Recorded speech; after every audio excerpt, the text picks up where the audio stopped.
સ્પર્ધાત્મક પરીક્ષાનો અને સેન્ટ્રલ લેવલ અને ગુજરાત લેવલમાં સૌથી હોટ ફેવરિટ દાખલો પૂછાતો હોય ને તો ભૂમિતિ અને ટકાવારીનું મિશ્રણ.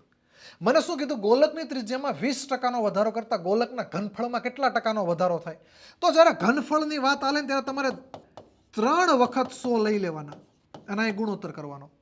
અને એની પછી તમને શું કીધું, 20% વધારો કરવાનો છે. 20% વધારો એટલે શું થાય? 120, 120 અને 120.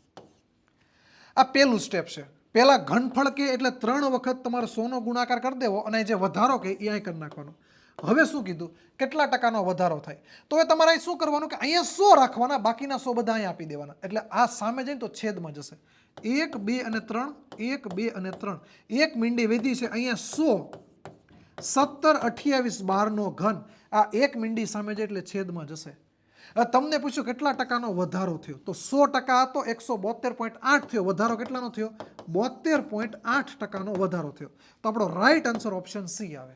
તો આવો ગણિતમાં અને સ્પર્ધાત્મક પરીક્ષામાં નવું જાણવા માટે અમને એટલે કે વેબ સંકુલ ઓફિશિયલને મોટા ઉપાડે ફોલો કરો અને આનો જવાબ ઓનલાઈન કોમેન્ટમાં આપો.